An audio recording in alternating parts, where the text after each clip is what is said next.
Hi everyone, very good morning to all of you. तो आज हम आपके लिए लेके आए हैं 1 सितंबर 2023 के करंट अफेयर को। नया मंथ सितंबर का स्टार्ट हो गया है, तो सितंबर के मंथ को स्टार्ट करने से पहले, इस करंट अफेयर को स्टार्ट करने से पहले मैं आपको एक चीज़ बताना चाहती हूँ कि सितंबर का जो मंथ है इसको पोषण माह भी कहा जाता है। पोषण माह, तो नेशनल पोषण अभियान या पोषण अभियान सिंपली कह लीजिए, जिसको नेशनल न्यूट्रिशन मिशन भी कहा जाता है, उसको इंट्रोड्यूस किया गया था सितंबर के मंथ में। और पूरा सितंबर का मंथ पोषण को डेडिकेटेड होता है। पोषण माने न्यूट्रिशन, आप खाना खाते हैं और अगर वो बैलेंस्ड डाइट हो, न्यूट्रिशियस हो, तो आपको ज़्यादा फायदा करता है। तो न्यूट्रिशन की इंपॉर्टेंस हमारे कंट्री में बहुत सारे लोगों को अभी भी नहीं पता है, इसलिए एक मंथ डेडिकेट किया गया है जिसमें हम पोषण पे फोकस करते हैं। खास करके वुमेन और चिल्ड्रन के पोषण पे या न्यूट्रिशन पे ज़्यादा फोकस किया जाता है, ये आपको ध्यान रखना है। जो नेशनल न्यूट्रिशन मिशन है उसका ऑब्जेक्टिव ही ये है कि एडोलेसेंट गर्ल्स, बच्चे और जो वुमेन है, खास करके प्रेग्नेंट और लैक्टेटिंग मदर्स, उनमें कभी भी मेल न्यूट्रिशन के कारण दिक्कत ना आए बॉडी में। क्योंकि मेल न्यूट्रिशन जो है ये भी कभी कभी बॉडी में बहुत सारी डेफिशिएंसीज का रीज़न बन जाता है, जिसकी वजह से डेथ होने की प्रोबेबिलिटी बढ़ जाती है। और ऑलरेडी इंडिया का मैटरनल मोर्टेलिटी रेट जो है, जिसमें माओं की डेथ होती है बर्थ देते टाइम, वो बहुत ज़्यादा है।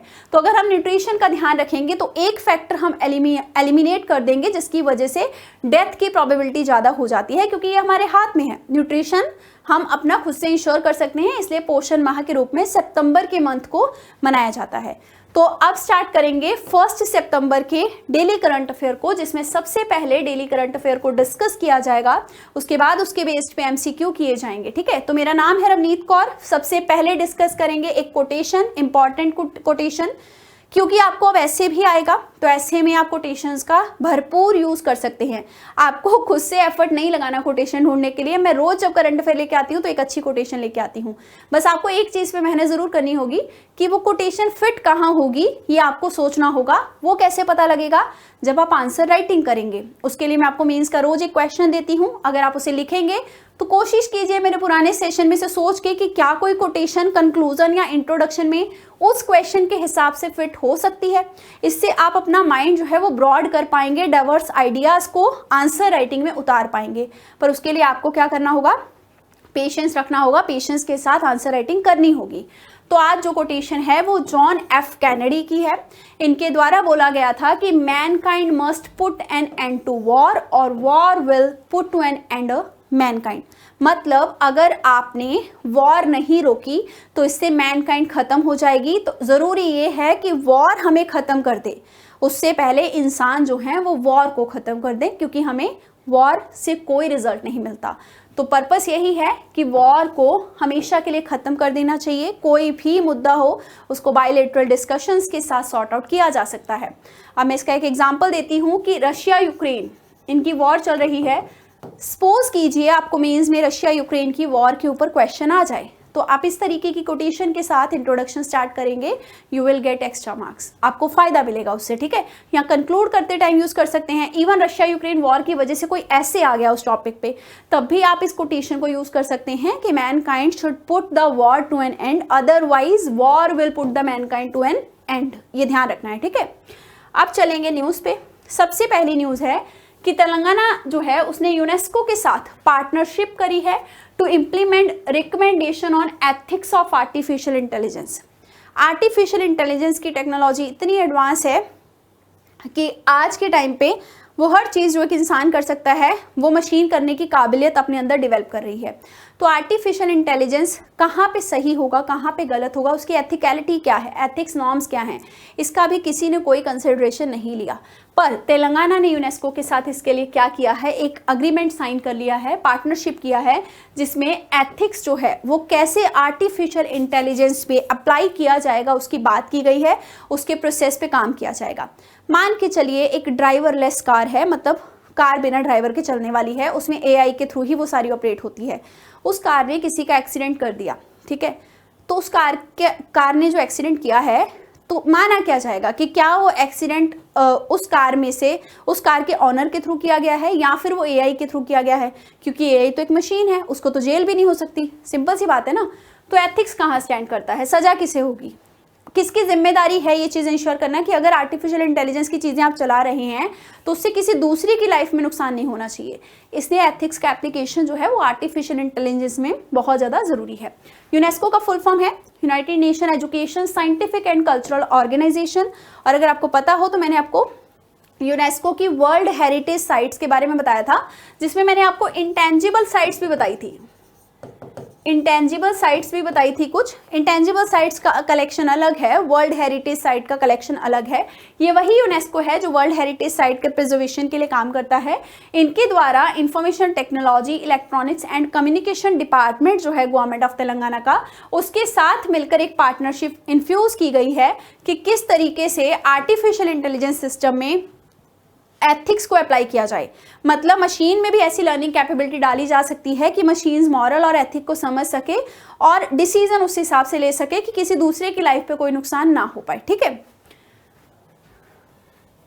तो ये जो पार्टनरशिप है इसमें एक इंटरट्वाइंड टेक्नोलॉजी का प्लेज लिया गया है कि हम लोग टेक्नोलॉजी का यूज करते हुए बेसिक प्रिंसिपल्स जो हैं ह्यूमन राइट्स के, उसको वायलेट नहीं करेंगे। मतलब ह्यूमन राइट के जो इंपॉर्टेंट एडवांस प्रिंसिपल हैं जैसे कि इक्वालिटी, लिबर्टी, फ्रेटर्निटी, जीने का हक सबको है, खाना सबको अच्छा मिलना चाहिए, ठीक है, वो सब राइट्स जो हैं वो कभी भी वायलेट नहीं होने चाहिए due to the artificial intelligence या फिर किसी भी तरीके की टेक्नोलॉजी से। उसके बाद है कि हमें डिफरेंट स्ट्रेंथ या फिर जो व्यू पॉइंट हैं उनको अच्छे से मजबूत करना होगा, जिसमें व्यू पॉइंट में हम क्या करेंगे कि आर्टिफिशियल इंटेलिजेंस जो है उसके बारे में जब बात करेंगे तो इस तरीके से बात करेंगे कि एआई जो है वो कितनी गुडनेस सोसाइटी के अंदर लेके आ सकती है, कितनी अच्छाई जो है वो सोसाइटी के अंदर लेके आ सकती है। सिर्फ ये नहीं देखेंगे कि सोसाइटी को कितना एडवांस बना रही है, ये भी देखेंगे कि उसकी अच्छी इंप्लीकेशन जो है एडवांसमेंट में वो कितनी ज़्यादा है। तो डिस्कशन में इस चीज़ का ध्यान रखा जाएगा। एआई की जो मजबूत एस्पेक्ट है उनको और मजबूत किया जाएगा by applying the principles of ethicality. Next आपकी न्यूज़ है पीएस श्रीधरन पिल्लई के बारे में।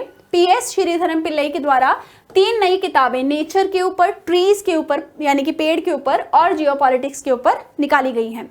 तो गोवा के गवर्नर हैं पीएस श्रीधरन पिल्लई, इनके द्वारा ये 3 किताबें राजभवन के एक फंक्शन में इनॉग्रेट की गई हैं। रिसेंटली 3 नई किताबें जो हैं उनका नाम बताया गया है अलग अलग, heritage trees of Goa, when parallel lines meet और एंटेप्रिया कवितकल मतलब माय डियर पोएम्स, जिसमें कि कलेक्शन है पोएम्स का। ये 3 किताबें इन्होंने रिलीज करी हैं। गोवा के स्टेट मिनिस्टर फॉर टूरिज्म है रोहन खौंते और एक जनपीठ विनर है, जनपीठ अवार्ड लिटरेचर में दिया जाता है, विनर है दामोदर मौजो, इनके द्वारा भी 2 किताबें रिलीज की गई हैं। और जो आपके रोहन खौंते हैं इन्होंने रिलीज करी है व्हेन पैरेलल लाइंस मीट, और जो आपके दामोदर मौजो हैं इन्होंने रिलीज करी है एंटेप्रिया कवितकल मतलब कलेक्शन ऑफ पोएम्स। तो इन किताबों के बारे में देखते हैं कि एक्चुअल में ये बुक्स कहना क्या चाहती हैं। सबसे पहले बात करेंगे हेरिटेज ट्रीज ऑफ गोवा के बारे में। ये जो किताब है इसमें जो हेरिटेज ट्रीज हैं मतलब विरासत से चले आने वाले जो पेड़ हैं गोवा के, बहुत सेंचुरीज पुराने पेड़ हैं गोवा के गांव में, उनकी बात की गई है। और देखिए अगर कोई पेड़ बहुत सालों से, सदियों से चला आ रहा है तो आम सी बात है उस पेड़ की कोई मान्यता होगी, कोई सिग्निफिकेंस होगा, रिलीजियस एस्पेक्ट भी उसके साथ जुड़ा हो सकता है। तो ये जो पेड़ हैं इनकी वर्शिप की जाती है, ये सब इस किताब में जो है वो बताया गया है। और गोवा संपूर्ण यात्रा जो कि वहाँ कंडक्ट की जा रही है, ये किताब उसको भी एक तरीके से प्रस्तुत करती है। सेकेंड बुक है आपकी व्हेन पैरेलल लाइंस मीट।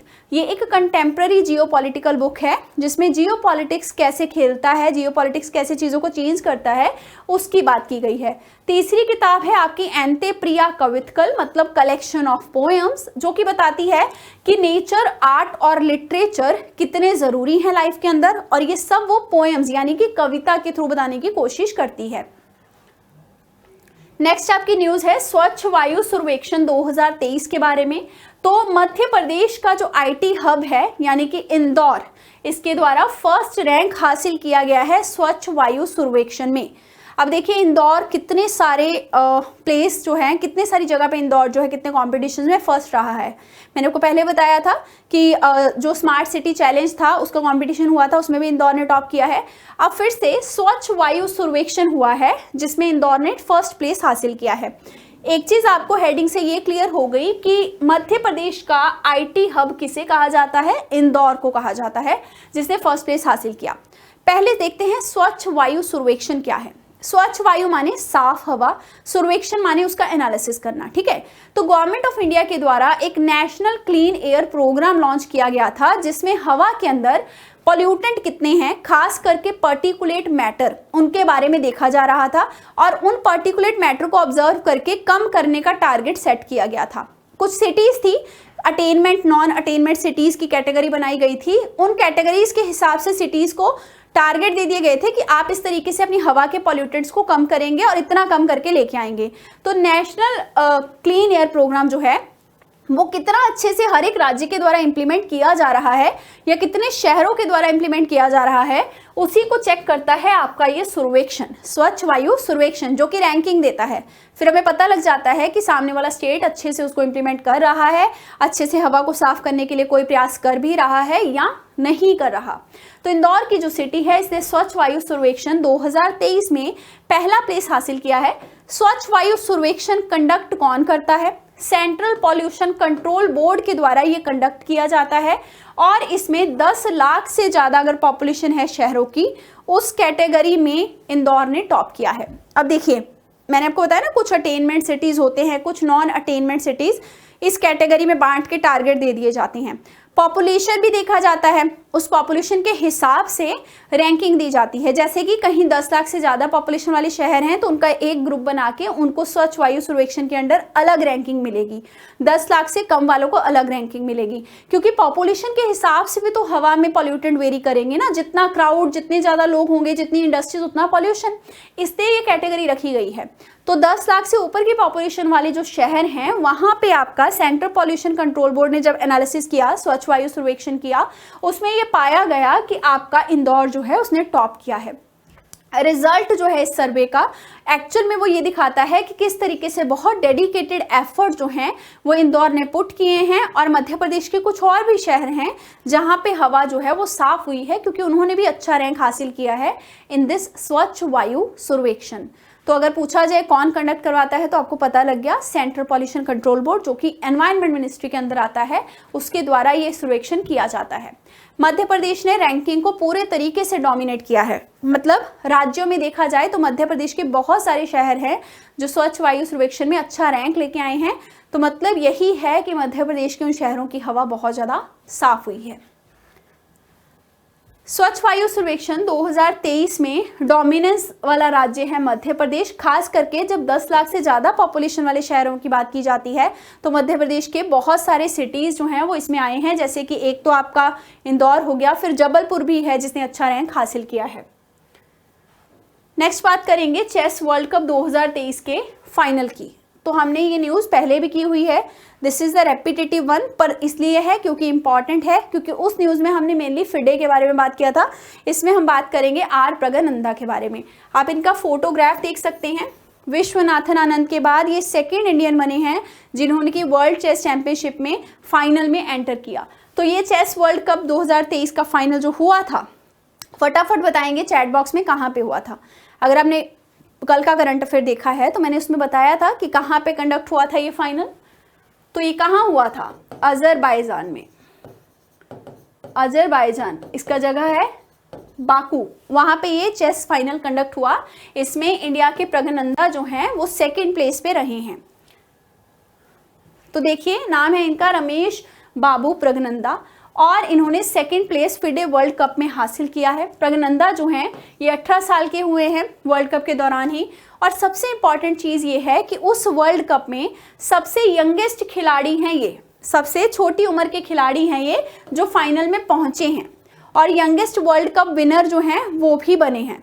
तो ध्यान रखेंगे, आर प्रगनंदा जो हैं इनका जन्म 2005 में हुआ था। ये इंडियन चेस ग्रैंड मास्टर के तौर पे भी जाने जाते हैं। और ये इंटरनेशनल मास्टर कब बने? जब ये 10 साल के थे। उसके बाद उस टाइम पे भी ये यंगेस्ट, सबसे छोटी उम्र के थे ये टाइटल जीतने वाले इंटरनेशनल चेस मास्टर का। फिर उसके बाद से ग्रैंड मास्टर बने 12 साल की उम्र में। ये टाइटल होते हैं चेस के कंपटीशन में, मास्टर, ग्रैंड मास्टर। फिर ये सेकंड यंगेस्ट बने थे उस टाइम पे, 12 साल की उम्र में ये ग्रैंड मास्टर का टाइटल हासिल करने वाले। तो ध्यान रखेंगे कि बहुत इंपॉर्टेंट है इनके बारे में आपको समझना कि कहाँ पे यंगेस्ट रहे हैं, कितने साल की उम्र में इन्होंने मतलब कुछ टाइटल हासिल किए हैं। और बेसिकली ये यहाँ पे जो वर्ल्ड कप हुआ है उसमें सेकंड रहे हैं। ठीक है, नेक्स्ट बात करेंगे हिंदुस्तान शिपयार्ड के बारे में। हिंदुस्तान शिपयार्ड के द्वारा 19,000 करोड़ रुपए का कॉन्ट्रैक्ट जो है वो डिफेंस मिनिस्ट्री के साथ साइन किया गया है। अमाउंट ध्यान रखेंगे, 19,000 करोड़ रुपए का कॉन्ट्रैक्ट डिफेंस मिनिस्ट्री के साथ हिंदुस्तान शिपयार्ड के द्वारा साइन किया गया है। तो ये एक अच्छा स्टेप है जिसमें इंडिया की जो नेवी है उसकी ऑपरेशनल कैपेबिलिटीज के बारे में टेस्टिफाई किया जाएगा, क्योंकि इस कॉन्ट्रैक्ट में जो स्टेट ओन्ड आपकी कंपनी है हिंदुस्तान शिपयार्ड लिमिटेड, वो शिप्स की मैन्युफैक्चरिंग के लिए डिफेंस मिनिस्ट्री के साथ काम करेगी। और हिंदुस्तान शिपयार्ड लिमिटेड जो है ये विशाखापट्टनम में लोकेटेड है, ध्यान रखेंगे। फ्लीट स्पोर्ट शिप जो हैं ये इसके द्वारा बनाए जाएंगे और ये मैरीटाइम ऑपरेशंस में काम भी आते हैं। तो हमें समझ लग गया शिपिंग में नेवी के लिए काम करेगी हिंदुस्तान शिपयार्ड लिमिटेड। और लगभग 44,000 टन, 44,000 टन के हिसाब से हर एक वेसल जो है शिप वेसल वो बनाया जाएगा, जिसमें कि हर एक इसेंशियल चीज़ होगी, चाहे वो फ्यूल है, वाटर है, चाहे वो हथियार कैरी करने की कैपेसिटी है। इस हिसाब से 19,000 करोड़ का कॉन्ट्रैक्ट हिंदुस्तान शिपयार्ड लिमिटेड को मिला है। नेक्स्ट बात करेंगे विमेन इक्वालिटी डे के बारे में। अगस्त में हम इसमें बात नहीं कर पाए थे इस टॉपिक पे, इसलिए यहाँ पे ले लेते हैं।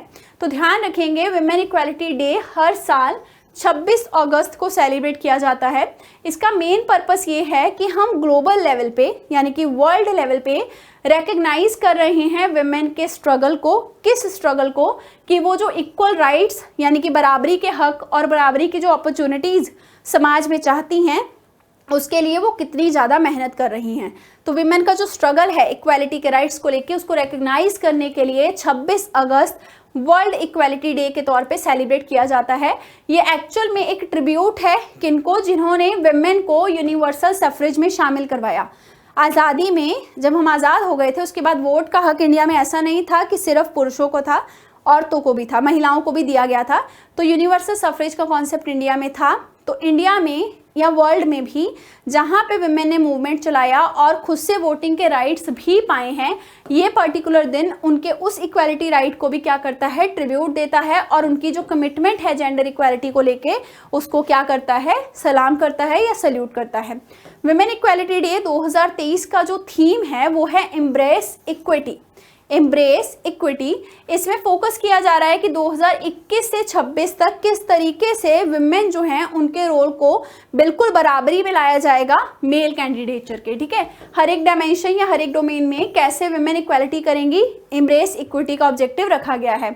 ये थीम एक्चुअल में जेंडर इक्वालिटी पे फोकस करता है। सिर्फ इकोनॉमिक ग्रोथ में ही जेंडर इक्वालिटी नहीं देखी जाएगी, बल्कि फंडामेंटल या बेसिक जो ह्यूमन राइट हैं उसमें भी जेंडर इक्वालिटी जो है वो देखी जाएगी।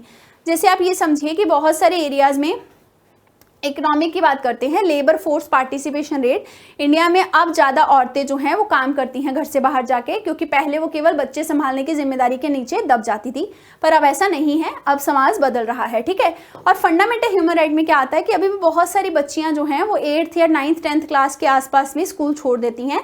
तो राइट तो हर किसी का है स्कूल एजुकेशन हासिल करना, या फिर कई बार ऐसा होता है कई घरों में लड़कियों को घर में रोक लिया जाता है ताकि वो घर का काम कर सके और लड़कों को स्कूल भेज दिया जाता है पढ़ने के लिए। तो ये चीज़ ना हो पाए, इस तरीके के इनइक्वालिटी को भी एड्रेस करने के लिए जो ह्यूमन राइट्स हैं, मतलब फंडामेंटल ह्यूमन राइट्स हैं, उन पे भी इस साल का जो थीम है वो फोकस करेगा। और 26 अगस्त को हम लोग इक्वालिटी डे वुमेन का सेलिब्रेट करते हैं। नेक्स्ट आपके न्यूज़ पे आते हैं। 26 अगस्त को प्राइम मिनिस्टर नरेंद्र मोदी जी के द्वारा ये बोला गया कि चंद्रयान 3, क्योंकि इंडिया ने चंद्रयान 3 में सक्सेस हासिल किया है, हमारा लैंडर वहाँ लोकेट हो चुका है, तो चंद्रयान 3 जो है मतलब वहाँ पे जो हमारा लैंडर है उसका नाम रख दिया जाएगा, जहाँ पे वो लैंड किया था उसका नाम रखा जाएगा Shiv Shakti point. Very very important news कि जो हमारा चंद्रयान 3 पे लैंडर लैंड किया था, जिस जगह पे सबसे पहले वो लैंड किया था, इंडिया ने उसका नाम क्या तय किया है? Shiv Shakti point. Very very important चीज़। ठीक है, शिव शक्ति पॉइंट का मतलब क्या है? Fusion of science and spirituality. अगर आपने शिव शक्ति के बारे में पढ़ा होगा, कभी सुना होगा, तो आपको ये पता होगा कि शक्ति जो है वो नेचर को कहा जाता है। मतलब जहाँ हम रह रहे हैं, जो हमारा वर्ल्डली अफेयर है, दुनिया की जो चीज़ें आसपास हैं, वो शक्ति का प्रतीक है। तो ये हो गया आपका साइंस का वर्ल्ड, चाहे आप इसे मेटेरियलिस्टिक वर्ल्ड कह लीजिए, पर साइंस का world is a better word. ठीक है, तो शक्ति हो गया आपका साइंस का प्रतीक, शिव आपके स्पिरिचुअलिटी के प्रतीक। तो स्पिरिचुअलिटी और साइंस का कॉम्बिनेशन जो है वो किसको कहा गया, आपके चंद्रयान 3 में जो लैंडर का प्लेस था उसको कहा गया, क्योंकि उसका नाम अब शिव शक्ति पॉइंट रखा गया है। शिव शक्ति पॉइंट ये रिप्रेजेंट करता है कि अगर लाइफ में स्पिरिचुअलिटी और साइंटिफिक इंटरेस्ट दोनों का कॉम्बिनेशन बैलेंस के साथ रखा जाए तो किस तरीके से आप अच्छी जो है गोल वो अचीव कर सकते हैं, जैसे कि चंद्रयान 3 के द्वारा किया गया। और लॉर्ड शिवा और गॉडेस शक्ति का जो कॉम्बिनेशन है या कन्वर्जेंस है वो भी ये बताता है कि हिंदू माइथोलॉजी में कॉस्मिक बैलेंस कितना ज़रूरी है, मतलब मिडल पाथ कितना ज़रूरी है, दोनों का बैलेंस होना ज़रूरी है।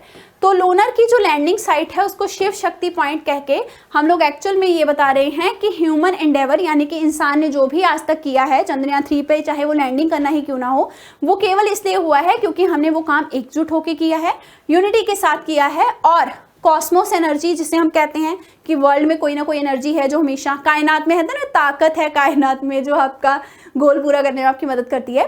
तो यहाँ यही चीज बताई गई है, एक तो यूनिटी थी ह्यूमन एफर्ट में जिसकी वजह से चंद्रयान 3 लैंड हुआ, दूसरा फैक्टर था कॉस्मोस के वंडर, मतलब कॉस्मिक एनर्जी जो थी वो उस टाइम पे हमारे साथ थी जिसकी वजह से ये चीज सक्सेसफुल हो पाई।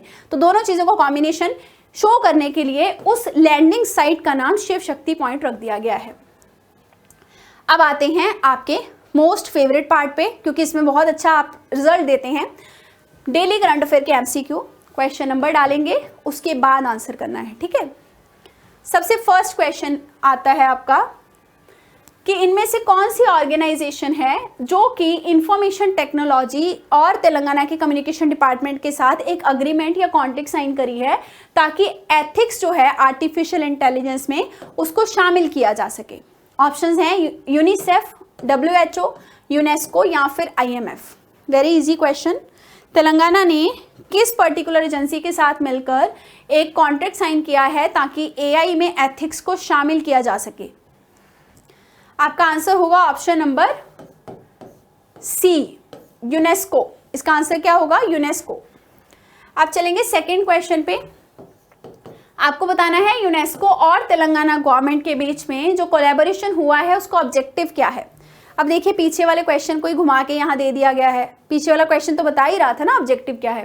फर्स्ट है कि पर्सनल यूज के लिए आर्टिफिशियल इंटेलिजेंस डेवलप करना, सेकंड है टेक्नोलॉजिकल एडवांसमेंट जो है उसको प्रायोरिटी देना ह्यूमन वैल्यूज के ऊपर, उसके बाद है पोटेंशियल आर्टिफिशियल इंटेलिजेंस का यूज करना ताकि ज़्यादा से ज़्यादा इक्विटी और इंक्लूसिविटी आ सके, उसके बाद है मोनोपोली क्रिएट करना आर्टिफिशियल इंटेलिजेंस टेक्नोलॉजी के ऊपर। तो देखिए बात हो रही थी ना कि पीछे क्यों कोलैबोरेशन हुआ है आर्टिफिशियल इंटेलिजेंस में एथिक्स डालने के लिए। अब कौन सा पॉइंट है जो ये शो करेगा कि आर्टिफिशियल इंटेलिजेंस में एथिक्स आ गई है या है, तो बताइए क्वेश्चन नंबर सेकंड का आंसर। ऑब्जेक्टिव क्या होगा? कौन सा ऐसा पॉइंट है जो ये दिखा रहा है कि आर्टिफिशियल इंटेलिजेंस में एथिक्स जो है वो डाली गई है और वही गोल है दोनों के कोलैबोरेशन का। अगर आप बात कर रहे हैं समानता की, अगर आप बात कर रहे हैं हर किसी को हक देने की, टेक्नोलॉजी का भी हक, मतलब हर किसी के पास टेक्नोलॉजी का एक्सेस हो, तो वो क्या हुआ? वो एथिक्स ही तो हुआ ना, मतलब वो आपने मॉरल अप्लाई किए, नैतिकता अप्लाई की, तभी तो आप में ये थॉट आया। वो ऑप्शन नंबर सी बता रहा है कि एक्चुअल में आर्टिफिशियल इंटेलिजेंस के पोटेंशियल को इस तरीके से यूज करना है ताकि कलेक्टिव गुड हो, सबके लिए अच्छी अच्छी चीजें हो पाए, इक्विटी आ सके, इंक्लूसिविटी आ सके। तो सेकेंड का आंसर होगा option number C. Third question पे आते हैं। इनमें से कौन सा ऐसा गवर्नमेंट डिपार्टमेंट है तेलंगाना का जो पार्टनरशिप में इन्वॉल्व है यूनेस्को के साथ? ऑप्शंस हैं health department, education department, technological और इलेक्ट्रॉनिक्स डिपार्टमेंट या फिर ट्रांसपोर्टेशन डिपार्टमेंट। तो इसका आंसर क्या हो जाएगा? Option number C. अब देखिए ये क्वेश्चन तो बहुत इजी है क्योंकि पिछले दो क्वेश्चन जो किए, सबसे पहले क्वेश्चन में तो डिपार्टमेंट भी बताया था मैंने आपको, क्वेश्चन में ही डिपार्टमेंट लिखा हुआ था। तो department of technology, electronics and communication department है तेलंगाना का जिसने कि ये पार्टनरशिप में योगदान दिया है। क्वेश्चन नंबर फोर्थ पे आ गए हम। तो आपको बताना है कि PS श्रीधरन पिल्लाई जी के द्वारा जो किताबें लॉन्च की गई हैं या कह लीजिए जो किताबें लिखी गई हैं जिनको उन्होंने गोवा में लॉन्च किया, इसमें से कौन सी वो किताब नहीं है? वेरी इंपॉर्टेंट, आपको वो किताब बतानी है जो उनके द्वारा नहीं लिखी गई है। 3 बुक्स लॉन्च करी थी, मैंने आपको न्यूज़ कराया था, उसमें एक किताब तो ऑब्वियसली इसमें से नहीं होगी ना, उनके द्वारा लिखी होगी। ऑप्शंस हैं heritage trees of Goa, when parallel lines meet, एथनेप्रिया कवितकल और गोवा संपूर्ण यात्रा। तो कौन सी किताब उनके द्वारा लिखी नहीं गई है? आंसर क्या होगा? फोर्थ का आंसर होगा ऑप्शन नंबर डी, गोवा संपूर्ण यात्रा कोई बुक नहीं है, ठीक है, ये तो एक इनिशिएटिव, एक मुहिम है, कैंपेन कह लीजिए। तो ये तीनों किताबें बाकी इन्होंने ऑथर करी हैं, तो आंसर होगा option number D. Fifth question पे आएंगे, आपको बताना है हेरिटेज ट्रीज ऑफ गोवा का थीम क्या है। ऑप्शंस हैं contemporary geopolitics, Goa tourism development, कि गोवा में टूरिज्म को डेवलप किया जा सके, और हेरिटेज ट्रीज जो हैं गोवा के गांव में, मतलब गोवा के गांव जो बने हैं वहां पे जो पेड़ है विरासतों से चले आ रहे हैं उनकी पूजा करना। उसके बाद है कंटेम्प्रेरी पोएम्स।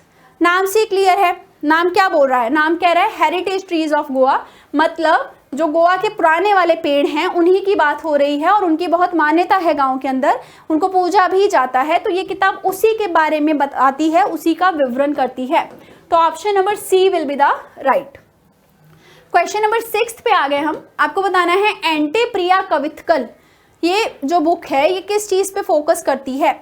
आपके ऑप्शंस हैं हेरिटेज ट्री को एक्सप्लोर करने में मदद करती है, कंटेम्प्रेरी जियोपॉलिटिक्स की बात करती है, नेचर, आर्ट और लिटरेचर की बात करती है कविताओं के थ्रू, या फिर गोवा की हिस्टोरिकल साइट्स के बारे में बताती है। तो अगर आपको याद हो तो मैंने इस किताब के बारे में खास एक चीज बताई थी कि किस तरीके से इस किताब को लिखा गया है। तो बताइए एंटे प्रिया कविताकल जो है, अब कविताकल, कविता क्या होती है? पोएम होती है। सारे ऑप्शंस को देखिए, पोएम तो सिर्फ यहाँ पे लिखा है, नहीं पढ़ा अगर टॉपिक तब भी लॉजिक लगाएंगे, ठीक है। तो पोएम मतलब नेचर, आर्ट और लिटरेचर के बारे में ये किताब बताती है, कविताओं के कलेक्शन के थ्रू इसमें बताया गया है। तो क्वेश्चन नंबर 6 का आंसर क्या हो गया? सी। क्वेश्चन नंबर 7 पे आते हैं। आपको बताना है कि स्वच्छ वायु सर्वेक्षण 2023 के अंडर 10 लाख से ज्यादा पॉपुलेशन वाले शहरों में किस शहर ने टॉप किया है? ऑप्शंस हैं भोपाल, ग्वालियर, इंदौर या फिर जबलपुर। बहुत इजी क्वेश्चन है। स्वच्छ वायु सर्वेक्षण में किस सिटी ने टॉप किया है with a population of more than 10 lakh? तो आंसर क्या होगा? Option number C, Indore. और ओवरऑल मध्य प्रदेश के ही बहुत सारे शहर हैं जिन्होंने इसमें हासिल किया है अच्छा वाला रैंक। नेक्स्ट क्वेश्चन देखते हैं कि कौन सी ऑर्गेनाइजेशन है जिसके द्वारा स्वच्छ वायु सर्वेक्षण कंडक्ट करवाया जाता है। कौन सा क्वेश्चन चल रहा है हमारा? क्वेश्चन नंबर 8 पे आ गए हम। तो मैंने आपको ऑर्गेनाइजेशन पर्टिकुलरली बताई थी। ऑप्शंस हैं urban ministry, central pollution control board, world health organisation या फिर IIT। तो बताइए किस ऑर्गेनाइजेशन के द्वारा स्वच्छ वायु सर्वेक्षण कंडक्ट करवाया जाता है, जिसमें हम देखते हैं कि हवा कितनी ज़्यादा साफ है, क्या उसमें ज़्यादा पर्टिकुलेट मैटर तो नहीं है, और उसमें कितने एफर्ट्स पुट किए जा रहे हैं हवा को क्लीन करने के लिए। तो इसका आंसर क्या हो जाएगा? Option number B will be the right, central pollution control board. Central pollution control board जो है इसको मिनिस्ट्री ऑफ एनवायरनमेंट के अंडर एस्टैब्लिश किया गया था। और second most important thing, water pollution act के अंडर ये बॉडी बनाई गई है। एक चीज में अक्सर बच्चे कंफ्यूज हो जाते हैं, वाटर पॉल्यूशन एक्ट और एयर पॉल्यूशन एक्ट। तो ध्यान रखेंगे, वाटर पॉल्यूशन एक्ट पहले आया था, एयर पॉल्यूशन एक्ट बाद में आया था, और एनवायरनमेंट प्रोटेक्शन एक्ट उसके भी बाद में आया था। तो वाटर पॉल्यूशन एक्ट जब सबसे पहले आया था तो उसके अंडर आपके ये पॉल्यूशन कंट्रोल बोर्ड्स बनाए गए थे। सेंट्रल लेवल पे central pollution control board, state level पे स्टेट पॉल्यूशन कंट्रोल बोर्ड। तो सेंट्रल पॉल्यूशन कंट्रोल बोर्ड के द्वारा स्वच्छ वायु सर्वेक्षण को कंडक्ट करवाया जाता है, देखने के लिए कि डिफरेंट सिटीज जो हैं वो कितने अच्छे से नेशनल क्लीन एयर प्रोग्राम को इंप्लीमेंट कर रही हैं। नेशनल क्लीन एयर प्रोग्राम मैंने बताया था कि पर्टिकुलेट मैटर को कितना हमें कम करना है, उसके टारगेट को सेट करता है, ठीक है। अब चलते हैं क्वेश्चन नंबर 9 पे। आपको बताना है स्वच्छ वायु सर्वेक्षण का मेन फोकस क्या है। अब बहुत इजी क्वेश्चन है, वायु है, वायु माने हवा ही होती है। हवा कहाँ दिख रही है ऑप्शन में? केवल ऑप्शन नंबर ए में दिख रही है। एयर क्वालिटी असेसमेंट करना, ऑप्शन नंबर ए होगा इसका आंसर, कि हवा की क्वालिटी को असेस करना स्वच्छ वायु सर्वेक्षण का ऑब्जेक्टिव है। और ये किसके अंडर किया जाता है? ये किया जाता है आपका CPCB के under, central pollution control board के अंदर, नेशनल क्लीन एयर प्रोग्राम की इंप्लीमेंटेशन को चेक करने के लिए। क्वेश्चन नंबर 10 पे आ गए हम। आपको बताना है रमेश बाबू प्रगनंदा जो हैं वो किस फील्ड में एक्सपर्ट हैं। ऑप्शंस हैं एथलेटिक्स, लिटरेचर, म्यूजिक या फिर चेस।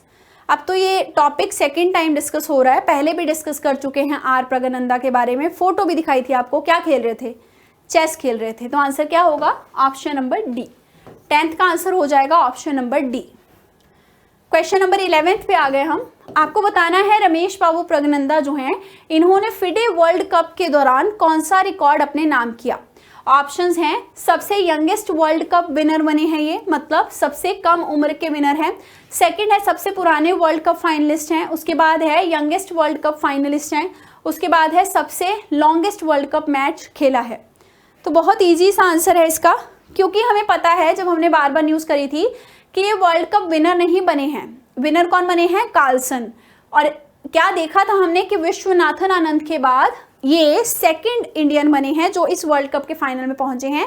पर अभी तक इंडिया के सबसे यंगेस्ट और वर्ल्ड के भी इनफैक्ट सबसे यंगेस्ट फाइनलिस्ट हैं। मतलब विश्व में जो वर्ल्ड कप होता है चेस का, उसमें सबसे छोटी उम्र के फाइनलिस्ट अगर बोले जाएं तो वो कौन बने हैं? आर प्रगनंदा बने हैं, जिन्होंने की second rank FIDE world cup में हासिल किया है। क्वेश्चन नंबर 12th में आ गए हम। आपको बताना है रमेश बाबू प्रगनंदा यानी कि आर प्रगनंदा जो हैं, ये इंटरनेशनल मास्टर किस उम्र में बन गए थे? ऑप्शंस हैं 8 साल, 10 साल, 12 साल या 14 साल। इंटरनेशनल मास्टर का टाइटल इनको किस उम्र में मिल गया था, आपको ये बताना है। मैंने आपको उम्र भी बताई थी जब डिस्कस किया था, तो बताइए इसका आंसर क्या होगा। ये वाला क्वेश्चन आपका होमवर्क है। अगर आपको याद हो तो पिछली बार भी मैंने आपको 12th क्वेश्चन जो था वही होमवर्क के लिए दिया था कि कमेंट सेक्शन में आपको बताना है। इसका आंसर भी आप कमेंट सेक्शन में बताएंगे। इन दोनों क्वेश्चंस को हम एक साथ डिस्कस करेंगे कि इनका आंसर क्या होगा। पिछले वाले क्वेश्चन को मैं यहाँ पे लेके आना भूल गई, तो इनफैक्ट अभी जो है ये क्वेश्चन, इसका आंसर आप कमेंट सेक्शन में बताएंगे। उससे पिछले सेशन में भी 12th क्वेश्चन जो था उसका आंसर क्या था वो आप वहाँ पे कमेंट सेक्शन में बताएंगे अगर नहीं बताया है। और फिर दोनों क्वेश्चंस को अच्छे से मैं आपके साथ डिस्कस करूंगी, उसका आंसर बताऊंगी। ये आपका होमवर्क है to mention the answer in the comment section कि आर प्रगनंदा जो हैं वो किस साल में इंटरनेशनल मास्टर बने थे। 13th क्वेश्चन देख लेते हैं। मिनिस्ट्री ऑफ डिफेंस के द्वारा एक ग्राउंड ब्रेकिंग कॉन्ट्रैक्ट साइन किया गया है। यह कॉन्ट्रैक्ट किसके साथ साइन किया है? जिसमें इंडियन नेवी की ऑपरेशनल कैपेबिलिटीज को मजबूत करने के लिए जो सामान चाहिए वो बनाया जाएगा। ऑप्शंस हैं Indian naval shipyard limited, Visakhapatnam ship building corporation, Hindustan shipyard limited या फिर Indian maritime engineering corporation. Question number 13 का आंसर क्या होगा?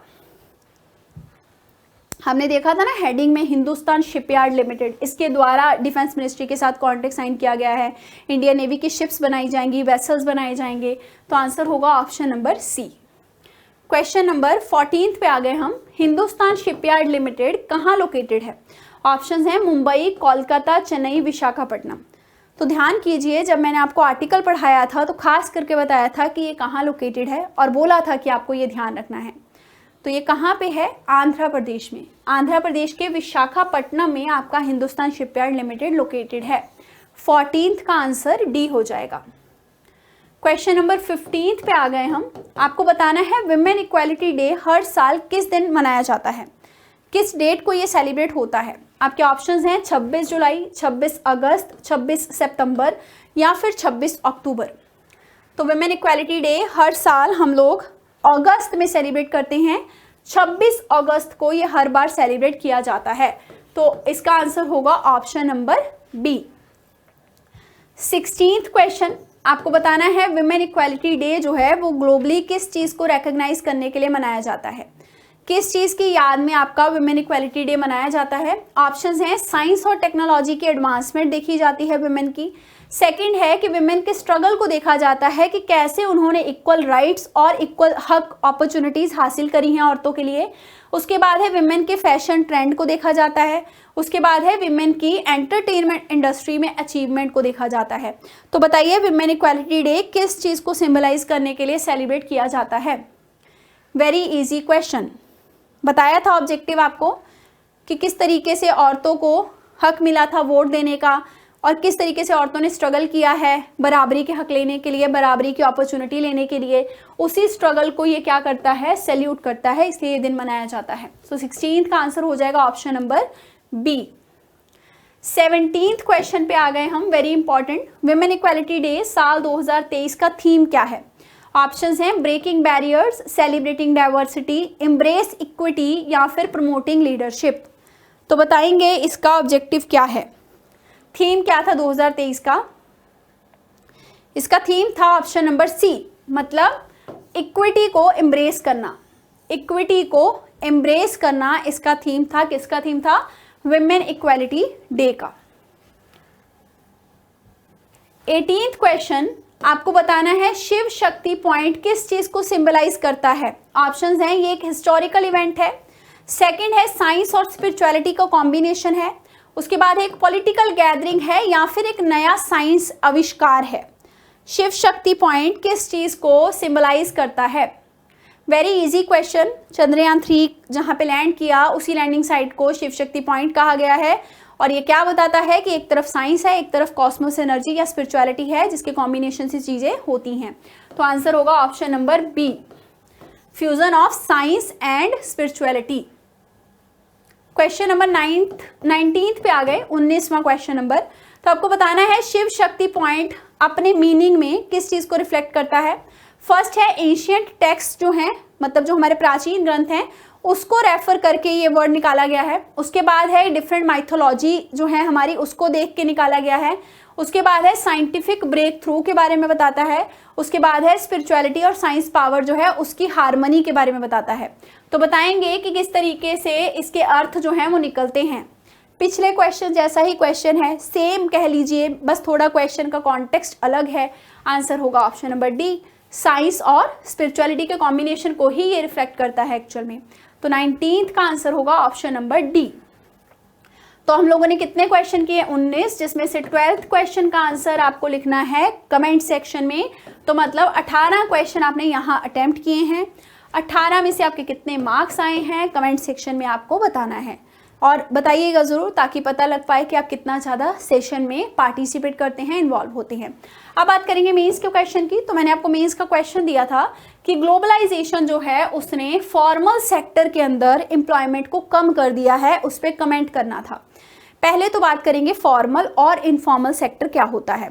देखिए, फॉर्मल सेक्टर माने फॉर्मल्स, सुने आपने फॉर्मल्स कपड़े पहने हैं उसने, टाई बेल्ट सूट।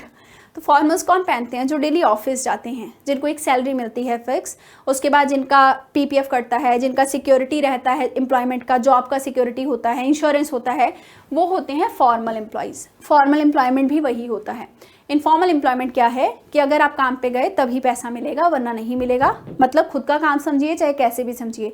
चाहे डेली वेज लेबर जो डेली जाके मजदूरी करते हैं वो इनफॉर्मल हैं। जो स्टॉल लगाते हैं, पूड़ी सब्जी लगा दिया, चाय लगा दिया, वो इनफॉर्मल एम्प्लॉयमेंट है, ठीक है।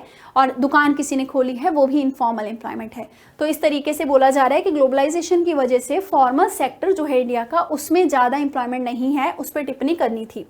तो आपको मेन जो कंटेंट था उसमें क्या लिखना था, उसमें आपको बताना था कि किस तरीके से फॉर्मल सेक्टर में एम्प्लॉयमेंट में कमी आई है ग्लोबलाइजेशन की वजह से। सबसे पहले आप लिख सकते थे कि बहुत सस्ता इंपोर्ट जो है वो दूसरे देशों से इंडिया में आने लग गया। जब ग्लोबलाइजेशन नहीं था तब ऐसा नहीं था, क्योंकि हमारा कंट्री का बॉर्डर खुला नहीं था। तो सिंपल सी बात है कि बाहर से चीज़ें यहाँ नहीं आ सकती थी ज़्यादा, पर ग्लोबलाइजेशन की वजह से हमने इंडिया की इकॉनमी को ओपन कर दिया। तो अगर मान के चलिए यहाँ पे चावल महंगा है और कोई कंट्री है, जकार्ता कह लीजिए सिटी है, वहाँ चावल सस्ता है, तो वहाँ से चावल यहाँ पे मंगवाया जाएगा और बेचा जाएगा। तो जो यहाँ चावल बेच रहा है उसको तो नुकसान हो गया। इन द सेम मैनर कि हमें इम्पोर्ट जब सस्ता मिल रहा है, फॉर एग्जाम्पल चाइना ले लीजिए, चाइना के खिलौने बहुत सारे मार्केट में घूमते हैं और उसी के खिलौने बिकते हैं, क्योंकि वो सस्ते पड़ते हैं एज़ कम्पेयर टू जो इंडिया में खिलौने बनते हैं। इसलिए चीप इंपोर्ट होने की वजह से कंपटीशन आ गया और फॉर्मल सेक्टर जो है वो धीरे धीरे रिड्यूस हुआ। फिर है आउटसोर्सिंग। बहुत सारा काम जो इंडिया में हो सकता था, अब उसको हम आउटसोर्स कर देते हैं। मान के चलिए कि जैसे माचिस बनानी है, अगर हमें ये दिखता है कि इंडिया में लेबर महंगा पड़ रहा है, तो हम किसी फॉरेन कंट्री में जहाँ पे माचिस का काम सस्ता होता हो वहाँ पे आउटसोर्स करके माचिस बनवा लेंगे। तो हमें यहाँ जो हम एम्प्लॉयमेंट जनरेट कर सकते थे वो हमने यहाँ नहीं किया, आउटसोर्स कर दिया, तो यहाँ के लोग बेरोजगार हो गए। This is also the reason. फिर है ऑटोमेशन, जिसका सबसे बड़ा एग्जाम्पल अब आर्टिफिशियल इंटेलिजेंस भी है, क्योंकि बहुत सारी कोडिंग, बहुत सारे काम जो हैं एक IT एम्प्लॉय कर सकता है वो अब AI की मशीन भी कर सकती है। तो ऑटोमेशन के कारण इंडस्ट्रीज़ में ऑटोमेशन आया। सबसे पहले बात कर लेते हैं कपड़ा की इंडस्ट्री की। कपड़े की इंडस्ट्री में पहले हाथ से कपड़े बनाए जाते थे, पर फिर मशीन्स आ गई, फिर उससे भी एडवांस टेक्नोलॉजी आ गई। तो जैसे जैसे मशीनों ने काम संभाला वैसे वैसे लोग जो थे वो जॉब से आउट होते चले गए। तो automation is also one of the reason. फिर बात करते हैं फॉरेन डायरेक्ट इन्वेस्टमेंट की, यानी कि फॉरेन से जब इन्वेस्टमेंट आया। आम सी बात है, जब फॉरेन से पैसा आएगा तो फॉरेन से अगर पैसा आ रहा है तो आपको उस पैसे को डबल करके लौटाना भी तो होगा ना, प्रॉफिट भी तो दिखाना होगा। अगर आपको प्रॉफिट दिखाना है तो आपको क्या करना होगा, ज़्यादा टेक्नोलॉजी पे डिपेंडेंट होना होगा ताकि काम ज़्यादा हो सके, क्वालिटी अच्छी आए, ना कि लोगों पे आप डिपेंड रहेंगे। आप ये सोचेंगे क्योंकि लोग तो छुट्टी करेंगे, मशीन छुट्टी नहीं करेगी, हर कोई एम्प्लॉयर ये सोचता है। तो इस तरीके से जब चीज़ें बनने को आई, फॉरेन डायरेक्ट इन्वेस्टमेंट आया, तो फॉरेन डायरेक्ट इन्वेस्टमेंट में फॉरेन का जो पैसा था, वहाँ के जो लोग इन्वेस्ट कर रहे थे उन्होंने भी इंडिया की मार्केट को मैनिपुलेट किया, क्योंकि उनको अपना प्रॉफिट चाहिए था केवल। इस वजह से भी फॉर्मल सेक्टर में एम्प्लॉयमेंट जो है वो धीरे धीरे कम हो गया, क्योंकि बहुत सारा काम मशीन डिपेंडेंट हो गया और बहुत जगह पे जो प्रोडक्ट थे या सामान बनाने की चीज़ें थी उनको आउटसोर्स कर दिया गया। तो ये पॉइंट्स आपको मेन कंटेंट में एक्सप्लेन करके लिखने थे। अगर नहीं लिखा है तो अब आपको समझ लग गया कैसे अप्रोच पकड़नी थी आंसर की। कोशिश कीजिएगा, इसको लिखिएगा, ठीक है। ये है अगला क्वेश्चन मींस का, जो आपको लेके आना है लिख के, उसके बाद हम इसको डिस्कस करेंगे। क्वेश्चन है, लिथियम आयन बैटरीज जो हैं ये एक इम्पॉर्टेंट हैं वायरलेस रेवोल्यूशन के लिए। अगर आपको पता हो तो एक न्यूज़ डेली करंट अफेयर के एक पर्टिकुलर सेशन में मैंने लिथियम आयन बैटरी के बारे में बात करी थी और इनसे कंपेयर किया था सोडियम आयन बैटरी को। तो तब हमने देखा था सोडियम आयन बैटरी के क्या बेनिफिट हैं लिथियम आयन बैटरी के कंपैरिजन में, और तब बताया था कि लिथियम आयन बैटरी हम इंपोर्ट करते हैं क्योंकि इंडिया में ये इसका सोर्स नहीं है, रॉ मटेरियल नहीं है। तो कहा जा रहा है कि लिथियम आयन बैटरी एक इंपॉर्टेंट एजेंट हैं, वायरलेस रेवोल्यूशन लेके आ सकती हैं। आपको इनकी इंपॉर्टेंस बतानी है और इनके चैलेंजेस भी बताने हैं जो इनमें फेस होते हैं। तो हिंदी में पढ़ लीजिए, वायरलेस क्रांति के लिए लिथियम आयन बैटरी जो है वो महत्वपूर्ण है। तो इन बैटरीज के लिए महत्व क्या है और चुनौतियां क्या हैं, इसको आपको डिस्कस करना है। तो इस क्वेश्चन को आप लिख के लाइएगा। सो इसी के साथ हमारा ये सेशन जो है ये खत्म होता है। 2 सितंबर यानी कि कल शाम को 5 बजे हम लोग बात करेंगे, हम लोग एक सेशन करेंगे जिसमें हम लोग जनवरी से लेके अभी तक के मोस्ट इम्पॉर्टेंट जो करंट अफेयर्स हैं उनके क्वेश्चंस को डिस्कस करेंगे। मतलब जनवरी से लेके अब तक के मोस्ट इम्पॉर्टेंट करंट अफेयर्स को MCQ के फॉर्मेट में डिस्कस किया जाएगा, ताकि आपका जो आने वाला एग्ज़ाम है वो अच्छे से क्लियर हो सके। ऑलरेडी हम इसका पहला सेशन ले चुके हैं जिसमें जुलाई से दिसंबर तक हम लोगों ने MCQ करे थे इंपॉर्टेंट करंट अफेयर्स के। अब जनवरी से आगे के जो मंथ हैं वहाँ के इंपॉर्टेंट करंट अफेयर्स को MCQ के पैटर्न में 2 सितंबर को शाम को 5 बजे इसी चैनल पे लाइव डिस्कस किया जाएगा। तो उस टाइम पे जुड़ना मत भूलिएगा, ठीक है। तो पढ़ते रहिए, all the best, thank you very much. इसी के साथ सेशन को एंड करते हैं।